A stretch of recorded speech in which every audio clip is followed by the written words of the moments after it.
Hello, everyone. Hey, we're recording. We're here. We're here in the magic room, and we're holding a wonderful cup of tea, and I got a nice soft little blankie, and I got Salem with me, and he is, ironically enough, laying on the purple Halloween blanket that has all of the black cats on it. And yeah, we're doing good. My name is Dana, for those of you who are just tuning in for the first time, and welcome to the Every Which Way podcast. Today is not a normal episode, and I use that term very loosely because, being normal is vastly overrated. And if you know where that comes from, we're good. We can be besties. You have to get my incredibly obscure and very detailed references in order to be my bestie. That's how it works. No, it doesn't. It doesn't really. I promise. But yeah, welcome. Today is Sabbat Spooks. And that's where usually, okay, I need to tell you guys that I kind of messed up the timing for the last two Sabbat Spooks, because usually how I like to do it is on the week of the Sabbath. And instead of me doing that for Imbolc and Yule, I did it the week after because my timing is just awful. But that doesn't matter because we're here. We're here and we're comfy and we got some candles going and I got some incense. And yeah, I am drinking the cinnamon swirl tea from the Dollar Tea Club. Seriously, I talk about this on pretty much almost every episode. Y'all need to check them out. Seriously, it's really good tea. It's pretty good prices, and they're just phenomenal. And I'm drinking it in my Ghouls and Grinds mug because we're getting spooky today. Of course we are. It's a Sabbath Spooks. Who would have thought that we begin spooky on a Sabbath Spooks?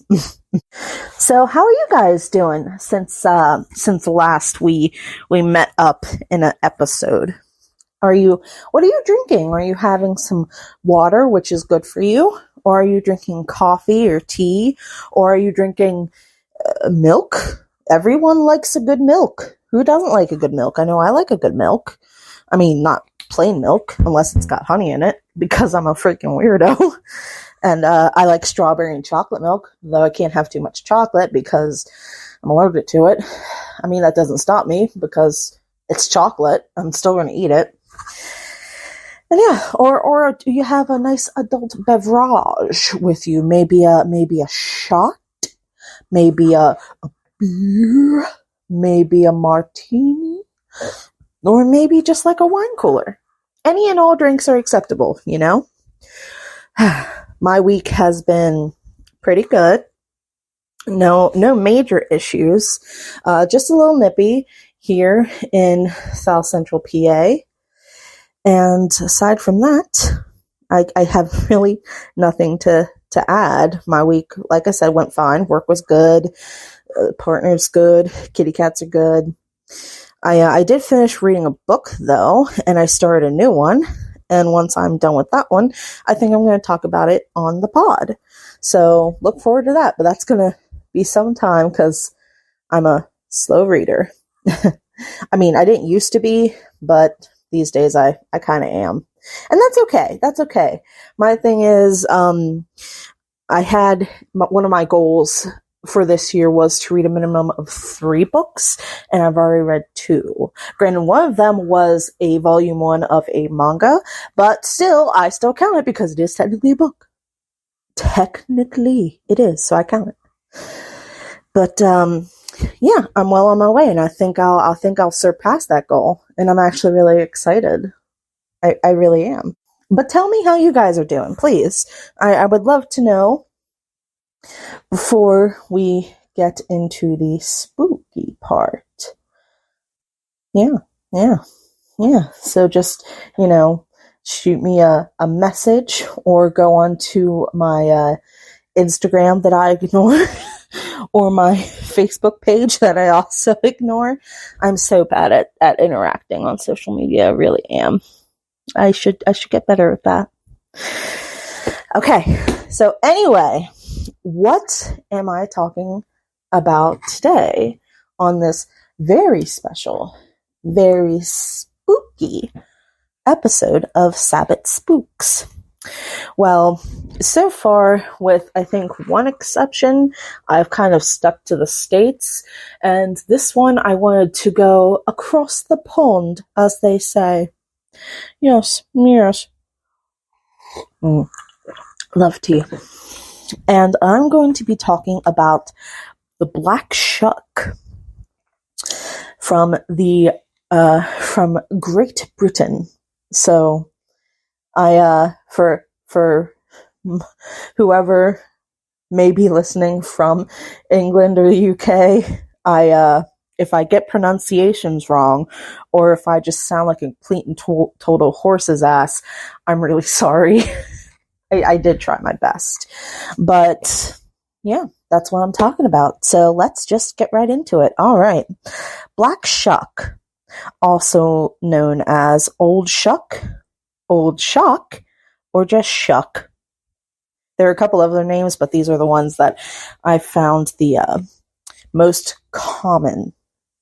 Yeah. So this creature, cryptid, is it a cryptid? I guess it's a cryptid, is typically around the size of a cart horse with shaggy black fur and red eyes. Sometimes only one red eye in the middle of its forehead or face, kind of like a cyclops. And most witnesses have said that it is a ghostly dog and not corporeal.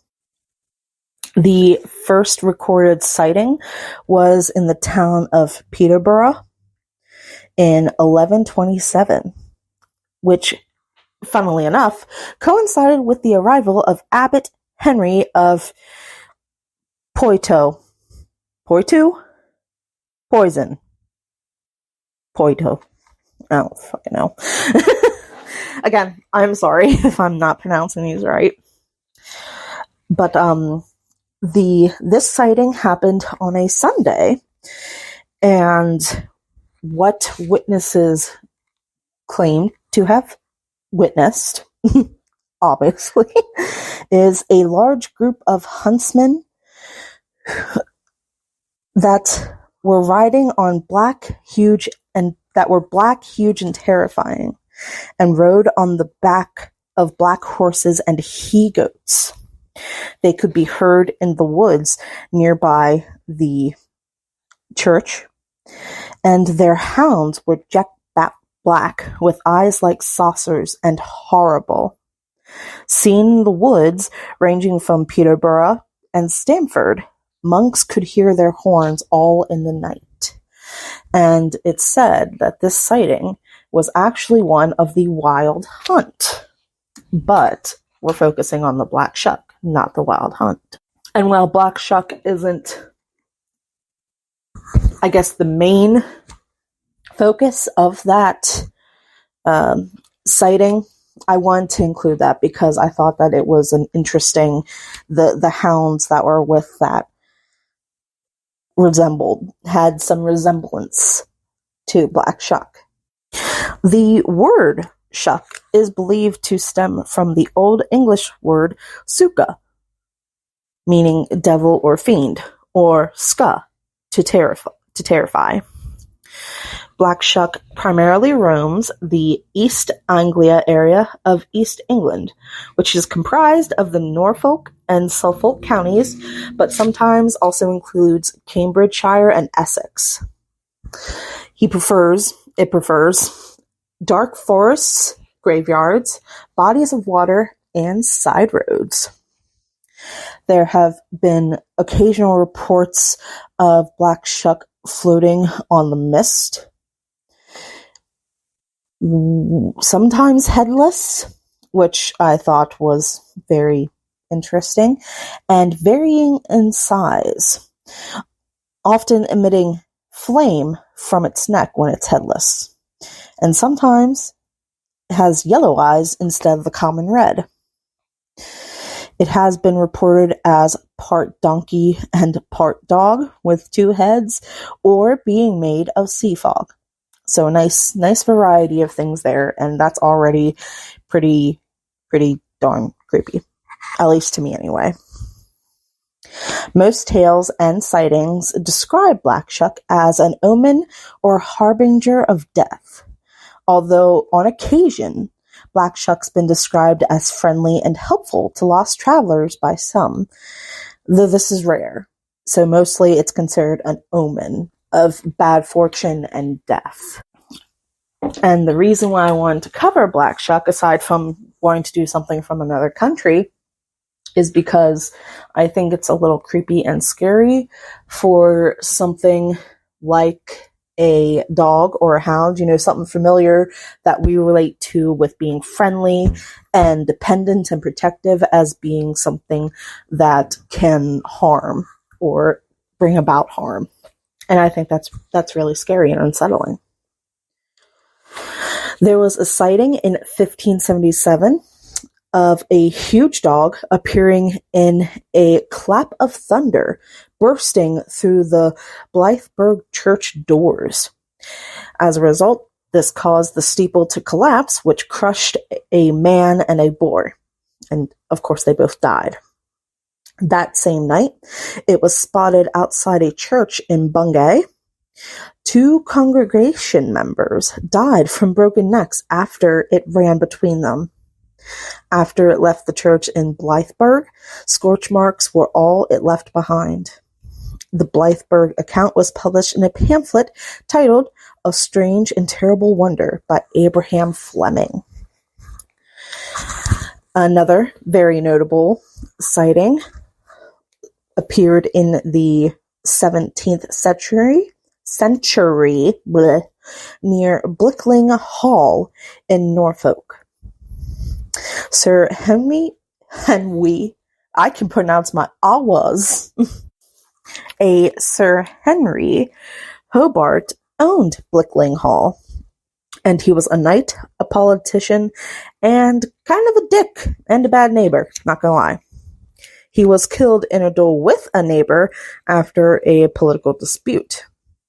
It was during his funeral that a dog came and laid at the feet of the gravedigger, called the sexton, whining loudly.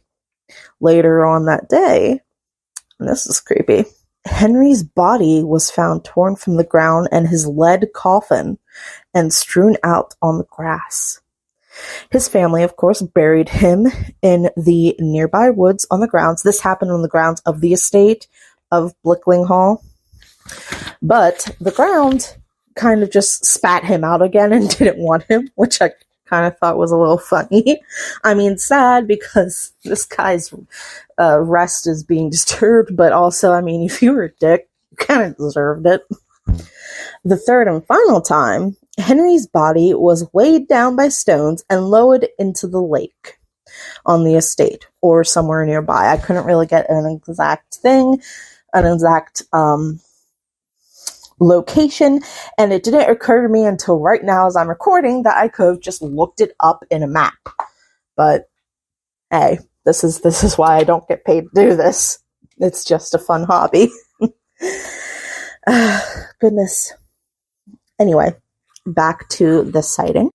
A few days later, the groundskeeper caught what he said was a monstrous eel with an, and I quote here, evil appearance while fishing, which he, of course, took home to cook in a stew. Because, something that is evil, well, just eat it. Just eat it, eat it, eat it, eat it. Go on, groundskeeper, eat it. You caught a eel from a dead guy. Now you're gonna put it in a stew or pie. Just eat it. Just eat it. I'm sorry. I'm really tired, so I'm a little bit silly. Anyway. Oh, I didn't mean to hit my mic. After putting the eel in the pot, the groundskeeper carried on whatever he was doing in his cute little hut as normal. But eventually, a strange noise started to emanate from the pot.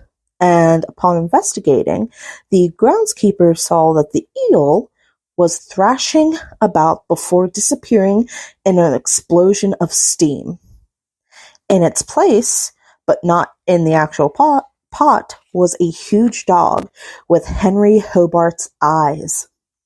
It burst through the wooden hut door after growling at the groundskeeper, seeming to leave a curse behind on the estate. The hound was eventually imprisoned in the southeast tower, which for some reason either lifted or paused the curse. And by the curse, I mean like a lot of people started getting sick or dying in the family, and it was just no bueno. It was very little bueno. Well, the story doesn't end there. Blickling Hall was eventually bought by a William Kerr in the 1860s.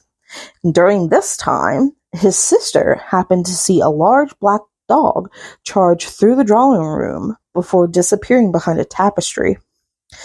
The following day, being the amazingly wonderful and considerate brother that William was, William announced that he had breached the blocked entrance to the southeast tower, which had been sealed away 2 centuries prior.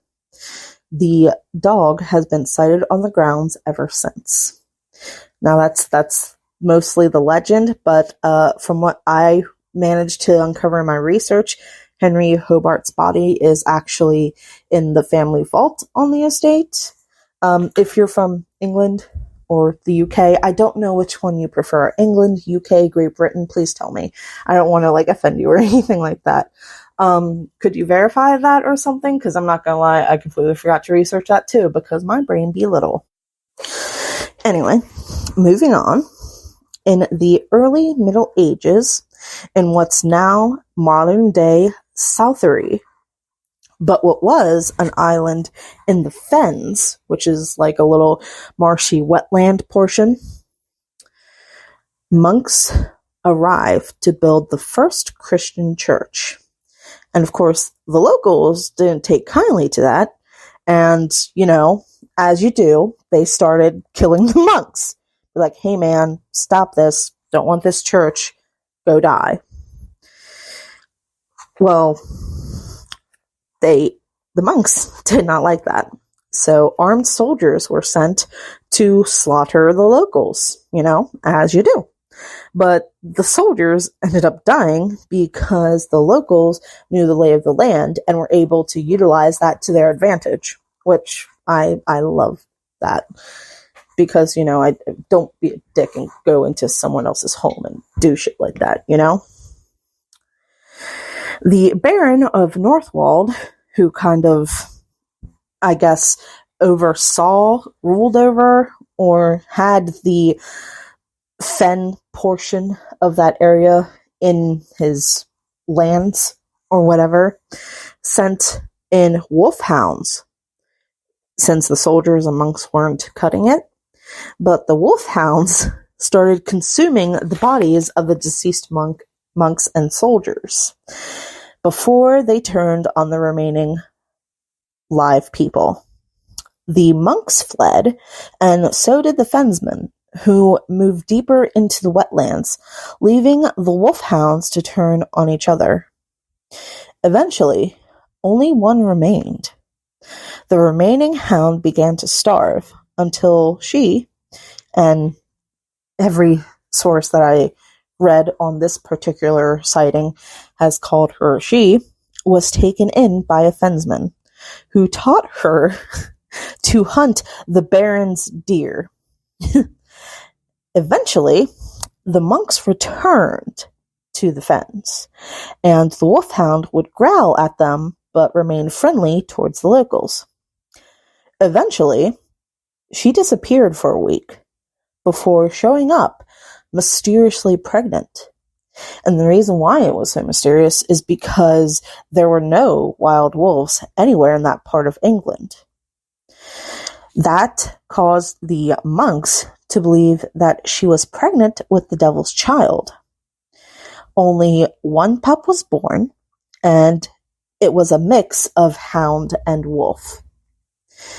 Eventually, the poor mom passed away, and the pup took her place in hunting the Baron's deer and getting the fresh meat for the fensmen. It is said that this pup eventually grew to the size of an ox. So, big, large boy. Big, large boy. The monks eventually finished building their church, and when the Bishop of North Elmham came to consecrate it, one of the soldiers saw this pup, now full grown, and concluded it was a descendant of the wolfhounds. Apparently, the soldier had been present when the wolfhounds were first sent in. And because of that, this soldier attacked the dog in the village. But because the dog did not like that, and rightfully so, might I add, he ripped out the soldier's throat. Unfortunately, his fellow soldiers, in retaliation, fired numerous arrows at the hound, and unfortunately, the hound retreated into wetlands with several arrows piercing its body. It has never been seen since. However, angry howls can be heard at midnight every year on the 29th of May. Legend has it that should anyone hear the hound's howls, they'll die within the year. The church the monks built now lies in ruin, and a replacement was eventually erected in 1858. It's said that the charnel house where the monks' bones rest has large teeth marks in its cornerstones from the wolfhound trying to reach them. Locals apparently tend to avoid the ruins at night. So those were kind of the big oldish sightings that I was able to find.